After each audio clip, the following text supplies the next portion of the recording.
Welcome back to the end of the tutorial on referencing. We were talking about how to reference personal communications, and on this page we have the examples of the in-text referencing. If you were going to reference the personal communication in the reference list, this is the way you do it. First of all, you need to make sure you have the person's permission to use their name in your work, and then you start off with the name of the person that you interviewed. So in this case it's Leighton Hewitt, so we have Hewitt, L, that's his first initial, interviewed by. If it's an email, you'd write emailed by, etc. Now your name can't appear anywhere on this on your research outcome, so you need to identify yourself as your SACE ID number. Then you put the place the interview took place, and then you put the date. If it was an email, you just leave the place out because it's not relevant.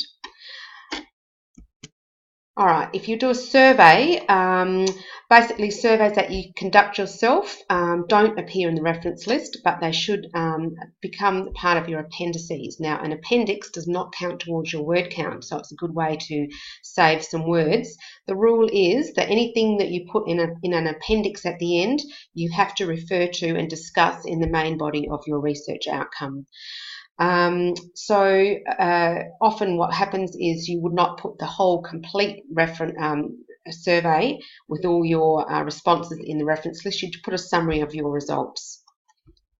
If it's a published survey that someone else has done that you have found about in your research, then that does become part of your in-text referencing and does get added to your reference list. So here's an example of a survey that I'm pretending I conducted myself. It says this view is supported by 55% of people who responded to a survey conducted to gauge opinion, and I've put the results of this in my appendix, and here's my in-text reference, Appendix 1. So some students get confused between the difference between a reference list and a bibliography.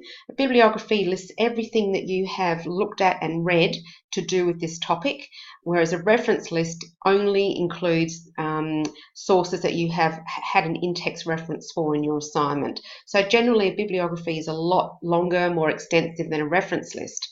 Now, in the research project, you don't have to include a bibliography, and in fact, most subjects you wouldn't include a bibliography unless your teacher specifically said, but everyone includes a reference list. So if you're still stuck, come and see one of the teacher librarians. We get lots and lots of requests for help with referencing and constructing reference lists, and we're happy to give you some advice at any time.